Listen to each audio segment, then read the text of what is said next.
오늘은 갈라디아서 6장 6절부터 10절까지 말씀 전해드리겠습니다. 본문의 6절 보시면 목회자를 잘 대접하라 이렇게 말씀하고 있습니다. 한번 6절 보십시오. 말씀을 배우는 사람은 가르치는 사람과 모든 좋은 것을 함께 나누어야 합니다. 말씀을 가르치는 사람으로서, 목회자로서 이 부분을 전하는 것이 좀 부담스럽습니다. 말씀을 배우는 사람은 가르치는 사람과 모든 좋은 것을 함께 하라는 이 말씀이 저로서는 좀 부담스럽지만, 그럼에도 불구하고 이 말씀이 교회를 잘 세워가는데 중요한 말씀이기 때문에 전해드리도록 하겠습니다. 우리 교회는 교인들이 적기 때문에 목회자는 저 한 사람입니다. 만약 우리 교회 교인들이 많다면은 여러 명의 목회자들을 청빙해야 됩니다. 그리고 이어서 그들이 생활할 수 있도록 사례비를 지급해 드려야 합니다. 목회자의 주된 역할이 무엇일까요? 당연히 말씀을 가르쳐 드리는 거지요. 말씀을 잘 가르쳐 드리려면 반드시 말씀을 준비해야 합니다. 그래서 순간 뚝딱하고 말씀이 이렇게 나오는 게 아니에요. 준비해야 됩니다. 준비하는 과정이 쉽지 않습니다. 제가 10여 년 전에 어느 장로님과 이렇게 만나서 차를 마시게 되었는데, 그 장로님은 큰 대형교회에서 섬기고 있는 그런 장로님이셨습니다. 근데 그분이 이런 말씀 하시더라고요. 우리 담임 목사님은 일주일에 설교 4편만 준비합니다. 장로님 말씀 속에 담겨져 있는 의도가 있지요. 우리 목사님은 일주일에 설교 4편만 하시기 때문에 별로 바쁘지 않게 보내신다라는 것이지요. 제가 교회를 개척하고 나서부터 설교를 쭉 지금까지 14년 해오고 있는데요. 설교 준비하는 것이 참 어렵더라고요. 만만치 않더라고요. 예. 월요일부터 시작해서 토요일까지, 어떤 때는 주일 설교 바로 직전까지 이 준비가 잘 안 돼가지고 막 이렇게 말씀과 씨름하는 것 같은 그런 긴장된 시간들을 보냅니다. 예, 설교하는 것이 참 많은 노력을 필요로 한다라는 걸 저는 여러 번 느끼고 있는데요. 제가 이렇게 말씀드리면 여러분들이 속으로 이렇게 질문할 수 있습니다. 아니, 목사님, 하나님께 기도 간절히 드리세요. 그럼 하나님께서 곧바로 응답해 주실 것인데, 하나님께서 이 마음의 감동을 주시게 되면은 그때 설교를 쫙 쓰시면 되지 않습니까? 예. 뭐 그렇게 힘들게 생각하십니까? 이렇게 여러분들이 질문 가지실 수 있어요. 어느 교회 안수 집사님이 저에게 직접 그렇게 말씀하시더라고요. 또 우리 교회 안수 집사님은 아닙니다. 다른 교회 안수 집사님이. 그분이 몰라서 그래요. 제가 하나님께 말씀 준비를 위해서 기도드리면서 이렇게 걸어가고 있는데요. 하나님께 간절히 기도드리면 즉시 하나님께서 설교를 쫙 가르쳐 주신 적이 거의 없어요. 그 씨름하는 시간을 하나님께서 원하시는 것 같아요. 여러분, 옥하는 목사님이라고 사랑의 교회를 세우신 목사님, 지금은 소천하셨습니다마는 그분이 생전에 계실 때 설교 중에 이런 말씀하셨습니다. 저는 지금도 설교를 준비하는 것이 힘듭니다 라고 얘기하시더라고요. 매우 힘듭니다. 정말 힘듭니다 라고 이분이 말씀하시더라고요. 제가 그분의 그 심정을 다소나마 느끼고 있습니다. 이게 보통 어려운 일이 아닙니다. 보통 어려운 일이 아닙니다. 하나님께서 설교 준비를 금방 끝내게 하지 않으시고 설교 말씀을 붙잡고 제가 씨름하는 그런 시간을 갖게 하십니다. 예, 그래서 설교 준비가 지금도 만만치 않다라는 걸 제가 전해드리고 싶습니다. 제가 신학대학 다닐 때 들은 이야기인데, 미국에서 일하고 있는 목회자들, 미국 교회를 섬기고 있는 목사들은 한 주의 설교를 딱 한 편만 준비하면 된대요. 그런데 그분들이요, 그 한 편의 설교를 준비하는 것도 만만치 않다고 해요. 정말 열심히 준비해가지고 한 주에 설교 한 편 딱 준비한다고 하는데 많은 노력을 기울인다고 하더군요. 한국의 목사님들은 어떻습니까? 여러 편의 설교들을 준비해야 돼요. 우리 교회 같은 경우는 주일 예배 설교, 수요 기도회 설교, 금요 기도회 설교, 또 복음 통일 기도회 있을 땐 복음 통일 기도회 설교, 그뿐입니까? 또 성경 공부도 준비해야 돼요. 말씀 준비해야 되거든요. 필요에 따라서 여러분들에게 특강도 준비해야 돼요. 매주에 한 번씩 목회 칼럼도 써야 됩니다. 다 말씀과 연관된 내용들이에요.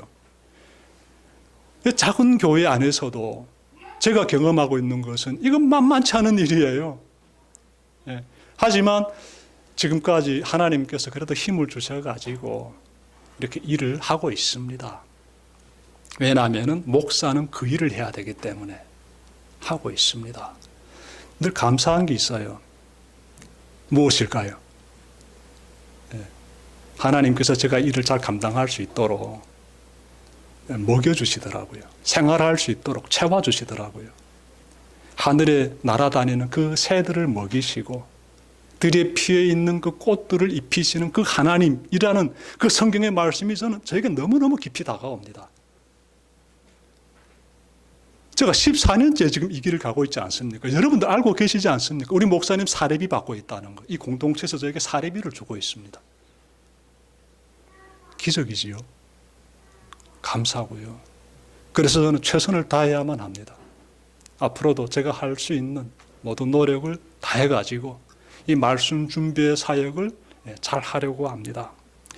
여러분, 목회자가 이처럼 주어진 역할을 잘 감당하기 위해서는 생활할 수 있는 여건도 따라와 줘야 되는데, 만약에 이것이 따라오지 않게 되면은, 즉 교우들이 목회자가 살아갈 수 있는 여건을 마련해 주지 못한다라게 되면은, 그러면 어떻게 될까요? 목회자는 반드시 주중에 나가서 일해야 돼요. 그러면 됩니다. 그러면 그 사람도 가정을 돌보면서 생활이 이어지게 되는데, 문제는 말씀 준비에 큰 타격을 받게 됩니다. 전 말씀 준비하는데 얼마나 많은 신학 연구의 과정과 그 말씀 우리에게 접목시키기 위해서 하나님 어떤 영감을 주시는지를 확인하는 과정이 필요한데, 이 모든 시간들이 다 이렇게 일하는데 몰두하게 되면은 채워지지 않는 것이에요. 그래서 종교개혁자인 마틴 루터가 이런 말을 했습니다. 한 사람이 생활비를 벌기 위해서 일하면서 동시에 설교 사역이 요구하는 신성한 학문 연구에 몰두하는 것은 불가능합니다 라고 말했어요. 정말 말씀을 잘 준비해서 여러분들에게 잘 전하기 위해서는 목회자는 이 일에 정말 올인해야 되고 몰두해야 됩니다. 그래야 가능합니다. 이 두 가지를 한다는 것은 이 마틴 루터가 말하고 있습니다. 불가능합니다 라고 하고 있어요. 여러분, 주님의 몸된 교회를 섬기는 목사가 말씀 사역에 전념할 수 있도록 잘 이렇게 보살피는 것이 하나님의 뜻임을 명심하시길 바랍니다. 네. 자, 7절 말씀 보시면 갈라디아 교인들 중에 목회자들을 섬기지 않으면서 섬긴다고 거짓말하는 사람들이 있었습니다. 그들에 대해서 사도 바울이 이렇게 말하고 있습니다. 7절 보십시오. 자기를 속이지 마십시오. 하나님은 조롱을 받으실 분이 아니십니다. 사람은 무엇을 심든지 심은 대로 거둘 것입니다. 예. 그러니까 갈라디아 교인들 중에 목회자를 잘 섬기기보다는 그럴듯한 핑계를 대며 책임을 회피하는 사람들이 있었던 것이지요. 성도에게 주어진 의무를 부담스럽게 느끼면서 겉으로는 안 그런 척하는 사람들이 있었던 것이지요. 말로는 주의 말씀을 전하는 목회자를 잘 섬겨야 한다고 하면서 행동으로는 이어지지 않는 그런 사람들이 갈라디아 교회에 있었던 것이지요. 이들을 향해서 바울이 말합니다. 그러한 행동은 자신을 속이는 행동이고 하나님을 조롱하는 행동입니다 라고 꾸짖는 것이에요. 기억합시다 여러분. 사람은 속일 수 있어도 하나님은 속일 수 없습니다. 하나님을 속이려는 행위는 하나님을 조롱하는 죄악이 됩니다. 하나님은 이 시간 사도 바울을 통해 우리에게 말씀하십니다. 사람은 무엇을 심든지 심는 대로 거둔다. 우리 삶에 대해서 하나님께서 말씀하고 있는 것입니다. 며칠 전 뉴스 보니까 여러분들도 보셨을 것이에요. 중국의 흑룡강성 어느 시죠? 할빈시를 이 모래 폭풍이 확 뒤덮는 그 장면이 나오더라고요. 그러자 파란 하늘이 어두컴컴해지고 와 정말 뉴스에 나온 기사처럼 마치 지구 종말이 다가온 것 같은 그러한 극심한 자연재해가 할빈시를 뒤덮는 걸 봤습니다. 전문가들은 이렇게 말합니다. 원인이 있다. 그것은 지구온난화 때문이다 라고 해요. 우리가 자연 생태계를 잘 보존하지 못했기 때문에 그래서 이렇게 지구온난화가 발생하게 되고 그 여파로 인해서 이렇게 무시무시한 이런 모래 폭풍이 막 도시를 뒤덮고 있는 것이다 라고 전문가들이 말하더라고요. 원인과 결과에 대한 것이지요. 저렇게 된 것은 이러한 행동을 저질렀기 때문에 주어지게 된 것이다. 원인과 결과를 말하고 있는데 심는 대로 거둔다는 성경의 말씀이 떠오릅니다. 원인에 따라 결과가 나타난다는 부분 우리가 좀 생각해 봅시다. 하나님 앞에서 여러분들이 어떻게 행동하는가에 따라서 그 결과를 꼭 마주하게 될 것입니다. 심는 대로 거둔다는 불변의 진리 앞에서 우리 스스로를 한번 우리가 돌아봅시다. 여러분, 인생이란 저마다의 마음밭에 내가 추구하는 씨앗을 심고 가꾸는 여정이다라고도 볼 수 있습니다. 여러분은 어떤 밭에 무엇을 심고 있습니까? 여러분의 마음밭은 어떠한지, 그곳에 무엇을 심고 있는지 한번 돌아보자는 것이에요. 8절 말씀 보십시오. 8절 말씀. 자기 육체에다 심는 사람은 육체에서 썩을 것을 거두고 성령에다 심는 사람은 성령에게서 영생을 거둘 것입니다. 육신의 마음밭에 욕망의 씨앗을 심는 사람은 썩어 사라질 그 결과물을 마주하게 될 것이다 라는 말씀이지요. 육신의 탐욕이라든지 세상의 자랑이라든지 기타 등등 이 세상의 것들을 추구하면서 살게 되면 잠시 잠깐의 만족은 누릴 수 있다. 잠시 잠깐의 쾌락도 누릴 수 있다. 하지만 그거 영원한 거 아니야. 금방 썩어 사라져버리는 것들이야 라는 말씀이지요. 하지만 우리 성령의 마음밭에 말씀의 씨앗을 심게 되면 영원한 생명을 얻게 된다 라고 지금 말씀하고 있는 것이죠. 그래서 성령에다 심는 사람은 성령에게서 영생을 거둘 것입니다. 이렇게 말씀하고 있는 것이에요. 여러분, 순간의 쾌락과 만족을 위해 영원한 생명을 포기하겠습니까? 그럴 사람은 아마 없을 거예요. 순간의 쾌락을 위해서 영원한 그 아름다운 삶을 포기할 사람은 사실 세상에 없을 거예요. 잘 깨닫지 못하기 때문에 육신의 만족, 순간의 쾌락이라도 추구하고자 그렇게 살아가는 것이지요. 알게 되면 그렇게 살지 않습니다. 제가 이 시간 좀 중요한 부분 전해드리고 싶은데 그러기 위해서는 성령님을 마음에 모셔야 됩니다. 성령님을. 여러분 성령님 마음에 모시고 있습니까? 어떻게 알 수 있습니까? 성령님을 마음에 모신 것을 어떻게 알 수 있을까요? 그런 것 같은데요? 그렇게 말하면 안 되지요. 예수를 믿기 때문에 우리는 예수님께 무엇이든지 아뢰을 수 있습니다. 그럼 예수님께서 좋은 것으로 주신다 말씀하셨지요. 하나님께서 아버지가 성령을 주신다라고 예수님이 말씀하셨잖아요. 예수 믿는 사람들이 예수님께 나아가는 것이지요. 하나님, 우리에게 성령을 보내주십시오. 그러면 성령님을 보내주신다는 거예요.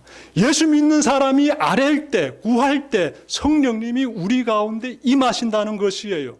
자동적으로 임하는 게 아니지요. 그러니까 여러분 구하십시오. 매일 아침마다 구하십시오. 시시때때로 구하십시오. 늘 그분과 함께 있게 해달라고, 동행하게 해달라고. 하나님께서 성령님을 우리에게 조건 없이 선물로 보내주신다라고 성경은 말씀하고 있어요.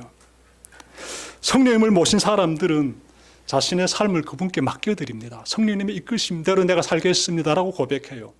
성령님을 모셨는데 난 내 식대로, 내 원대로 살겠습니다. 그러면 안 되는 것이에요. 성령님을 모신 사람들은 성령님의 이끄심을 받겠습니다 라고 내 삶을 맡겨드린다고요. 좀 더 찾아봅시다. 그들이 성령님이 내 안에 임재하심으로써 그들의 마음밭이 성령님의 마음밭이다라고도 볼 수 있는데, 그 다음부터 그 밭에 심어야지요. 그래야 열매가 주렁주렁 맺히게 되지 않겠습니까? 심는다는 것은 씨앗을 전제로 합니다. 그 씨앗이 무엇일까요? 말씀이에요. 말씀. 하나님의 말씀이에요. 이 말씀을 내 마음에 심는 거예요. 성령의 그 마음, 그 안에 심는 것이죠. 성령님이 그 말씀을 주장하게 하시고 그 말씀대로 나는 따라가면서 살아가는 삶을 살아낼 때 열매가 맺혀지는 거예요. 어떤 열매겠습니까? 말씀하고 있잖아요. 영원한 생명의 열매가 맺혀진다. 그러면 여러분들 질문하실 거예요. 아니 목사님, 그러면 우리 행위가 굉장히 중요하네요. 말씀 따라 행하는 내 행위가 있어야만이 영원한 생명이 주어지는 것 아닌가요? 질문할 수 있지요. 그렇지 않습니다. 우리가 예수 믿고 성령님 안에서 성령님 인도하심을 받는 이러한 삶의 모든 과정 가운데서 우리가 행동한다는 것은 사실은 우리가 감사함에 대한 표현들이에요. 나 같은 존재, 부족한 존재, 죄악된 존재라고 생각하고 있었는데 우리 하나님께서 나를 구원해 주시고 성령님이 내 안에 임재해 주시고 하나님의 백성 삼아 주시고 새 생명 주시니 감사하지 않습니까? 그 감사함 가운데 우리가 어떻게 표현하는가 하면 말씀대로 순종하면서 살아가게 되는 것이지요. 그래서 감사에 대한 표현이 우리 행동으로 나타나게 되는 것이에요. 영원한 생명이라는 그 귀한 열매를 맺어가시는 분은 우리가 아니지요. 성령 하나님이시죠. 성령 하나님. 예를 들어 한번 생각해 볼까요? 자, 부부가 서로 사랑해서 결혼했습니다.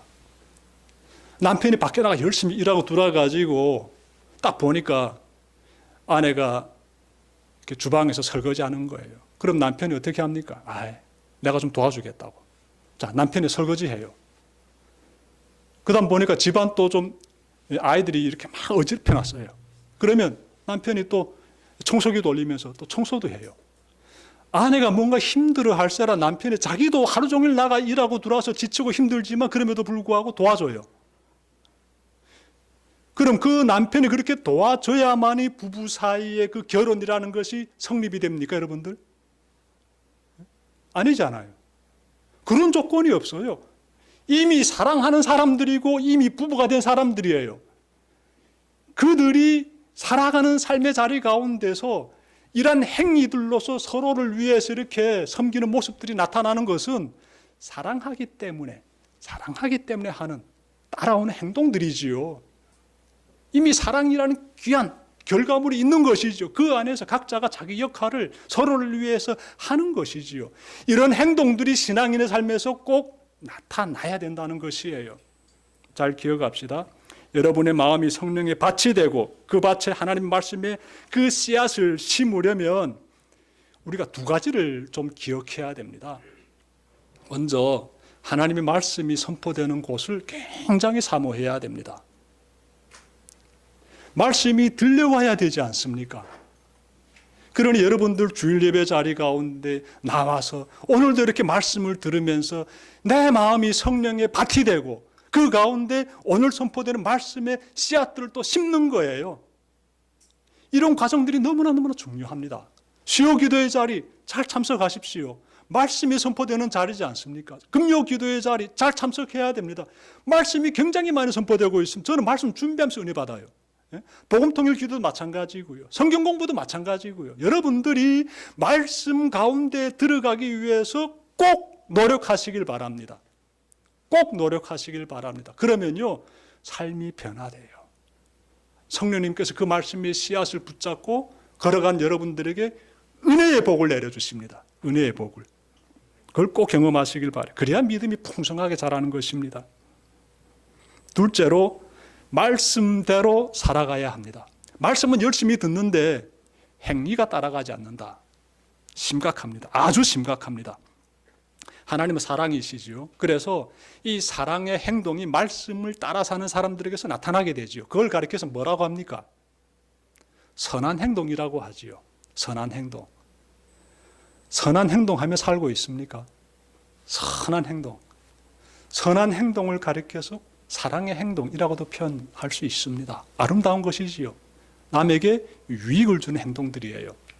이런 행동을 해야만이 정말 여러분들께서 예수 믿는 사람답게, 이 복음의 말씀을 붙잡고 사는 사람답게 참 진정한 의미를 느끼면서 살아갈 수가 있습니다. 이 행동이 참 중요하지요. 그런데 이렇게 선한 행동을 하면서 살아갈 때 우리가 경험하게 되는 것 하나 있습니다. 무엇인가 하면요, 낙심이에요. 낙심. 선을 추구하면서 아름다운 그러한 베품을 하면서 살아가는데, 그런데 그 삶에서 상대가 나에게 실망을 주는, 나를 낙심시키는 그런 행동을 한단 말이지요. 그래서 여러분들이 낙심을 경험하게 돼요. 여러분 9절 말씀 보십시오. 선한 일을 하다가 낙심하지 맙시다. 지쳐서 넘어지지 아니하면 때가 이를 때에 거두게 될 것입니다. 낙심하지 말라고 말씀하고 있어요. 여러분, 선한 일을 하다가 낙심한 적 있습니까? 낙심한다는 것은 다시 말하면 손에서 맥이 쫙 빠지는 거지요. 그 일도 하고 싶지 않을 때지요. 그때 낙심하게 되지요. 여러분, 성경의 인물들 중에 아주 위대한 인물들이 많이 나오는데 그들 중에 예레미야도 있습니다. 이름이 예레미야인데, 이분은요, 이스라엘 민족이 참 어려웠던 그 시절을 보낼 때 활동한 선지자입니다. 이분은 백성들에게 하나님께로 돌아오라고 하나님의 말씀을 정말 힘을 다해서 전했습니다. 그런데 다가오는 것은요, 박해였어요. 조롱이었습니다. 그 가운데서 나는 하나님의 선하심을 전하면서, 하나님의 말씀을 전하면서 이들을 살게 하기 위해서 최선의 노력을 다했는데, 이거 다가오는 것은 그 결과물이요, 감사가 아니라 박해와 조롱으로 이어지다 보니까 예레미야도 낙심하게 돼요. 그런데 그는 낙심에 머물지 않았습니다. 다시 일어서요. 주의 말씀을 다시 전합니다. 최선을 다해요. 그런데 그랬음에도 불구하고 이스라엘은 바벨론에게 완전히 함락당합니다. 예루살렘이 잿더미가 돼버려요. 성전도 잿더미가 돼버리고 바벨론이 남유다를 완전히 침공해버립니다. 점령해버립니다. 그러면 예레미야 선지자가 그토록 열심히 일했는데, 낙심에서도 일어나가지고 열심히 일했는데 그 결과가 너무나 정말 없어 보이죠. 실패한 것 같지요. 그런데 여러분, 하나님께서요, 어떻게 일하시는가 봤더니 예레미야 선지자가 전했던 그 놀라운 하나님의 말씀이 성경에 기록되게 하셨어요. 그리고 그가 어떤 메시지를 또한 전했는가 하면 장차 오시게 될 메시아에 대해서 예언했는데 진짜 메시아로서 예수 그리스도가 오셨잖아요. 그래서 우리가 예레미야 선지자를 바라보면서 많은 은혜를 받고 있어요. 말씀의 은혜, 약속을 성취하신 하나님의 구원의 역사도 바라보면서 예레미야 선지자를 굉장히 존중하게 되지요. 그럼 이 사람의 사역이 실패로 끝났습니까? 아니지요. 하나님께서요, 크게 들어 사용하셨습니다. 예, 때가 이를 때에 거두게 될 것입니다. 하나님의 말씀대로 이루어지는 것이에요. 그러니 여러분들, 낙심하면 안 되겠지요. 예?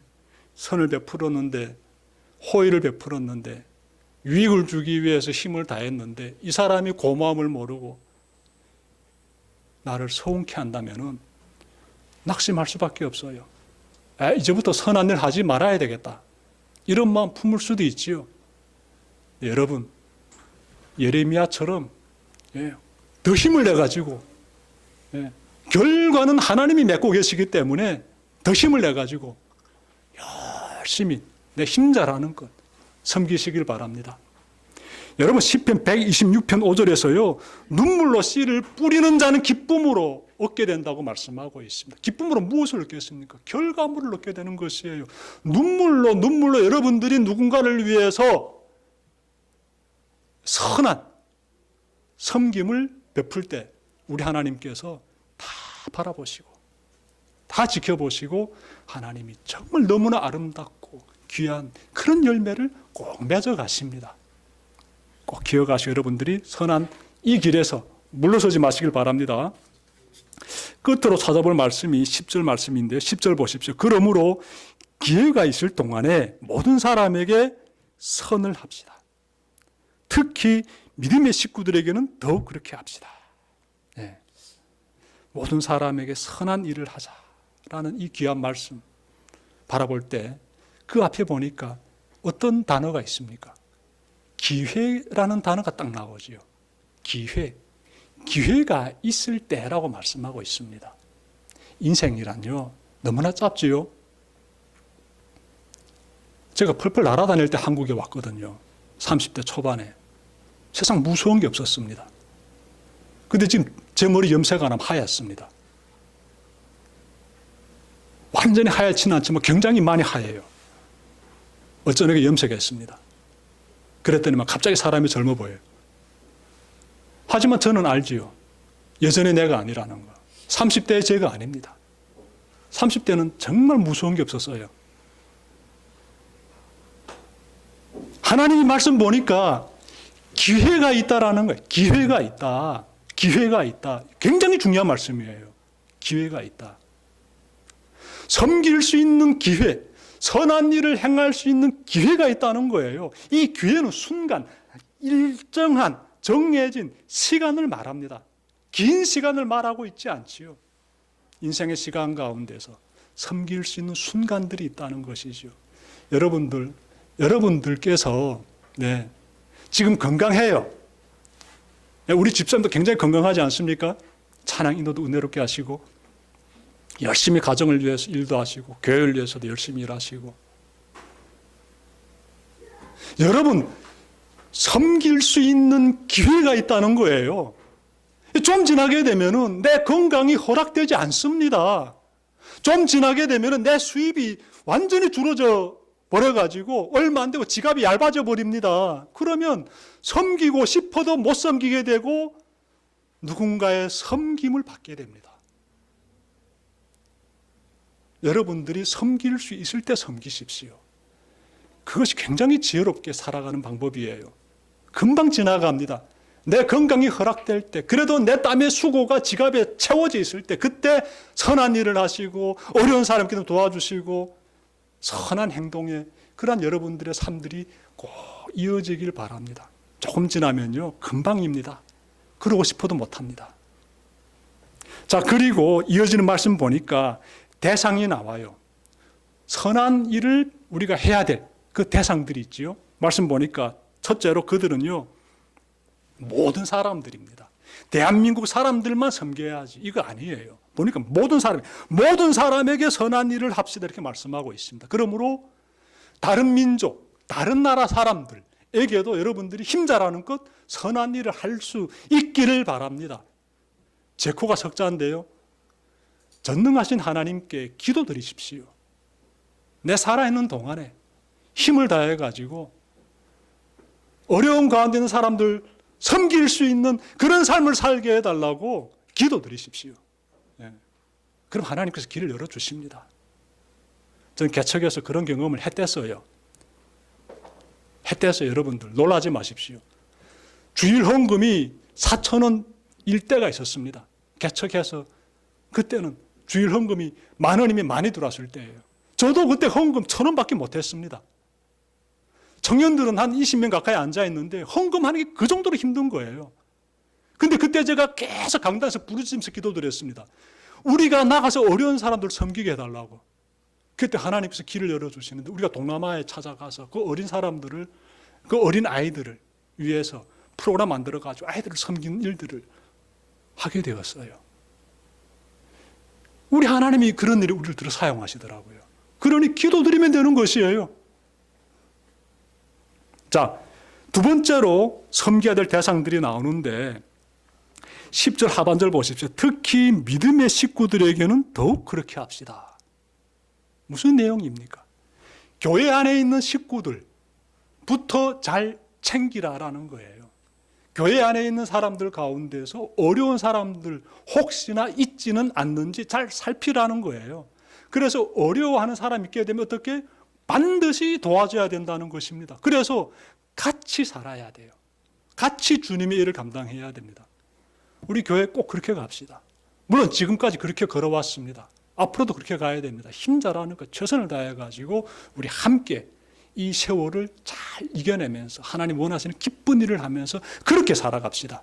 그러기 위해서 여러분 어떻게 하면 좋겠습니까? 네. 다양한 사람들 모여있지 않습니까? 한 존재 한 존재를 그대로 다 포용하십시오. 이것이 굉장히 중요합니다. 나에게 맞는 사람만 내가 품어야지. 그러면 안 됩니다. 그건 세상에서나 그러지요. 우리 교회 식구들은요, 하나님이 다 보내주신 사람들이에요. 그러니 우리 다 있는 모습 그대로 품어줘야 돼요. 그 훈련을 우리가 잘 받아야 됩니다. 그래야 하나님이 크게 들어 사용하시는 사람이 될 수 있어요. 그리고 상대를 꼭 존중해줘야 됩니다. 저는 엘리베이터 앞에서 우리 아이들과도 인사할 때 가능하면 허리 굽으려고 해요. 아이들에게 인사하는 법을 가르쳐주고 싶어가지고. 저도 머리 쫙 들고 이렇게 인사할 줄 아는 사람이고 북한에서 머리 숙이는 걸 저는 싫어했습니다. 그런데 머리 숙여서 그 사람에게 내가 당신을 이만큼 귀하게 여긴다는 걸 표현해 줄 수 있다게 되면 그거는 얼마든지 더 할 수 있습니다. 대성의 교우들이요, 우리 서로 존중하기 위해서 난 뭘 하면 될까 좀 찾아봅시다. 그리고 잘못된 그러한 그 행동을 취하고 있다라면은 그때는 꼭 좋은 말만 하면 안 돼요. 진심을 다해가지고 좀 불편할 수 있겠지만 조언을 꼭 해줘야 됩니다. 조언이 절실히 필요합니다. 그리고 어려움 가운데 빠질 수 있어요. 그러면 꼭 내 힘을 다해가지고 도와줘야 됩니다. 저 우리 분들 중에 그런 일을 하고 있는 분 있는 거 제가 알고 있습니다. 아주 잘한 거예요. 칭찬해주고 싶습니다. 어려운 사람이 있게 되면 꼭 도와주면서 그분 이렇게 세워주시는 것이 굉장히 정말 그런 것은 하나님을 빚지게 한 행동이에요. 하나님을 빚지게 한 행동. 하나님께서 그 수고를 다 헤아려 보십니다. 너무나 좋은 모습들이에요. 이런 삶을 더 풍성하게 키워가는 여러분들 되시길 바랍니다. 말씀 마치려고 합니다. 오늘 말씀 마음 잘 새기고 오늘 말씀대로 낙심하지 말고 선을 행하는 여러분들 되시기를 주님의 이름으로 축원합니다. 기도드립시다.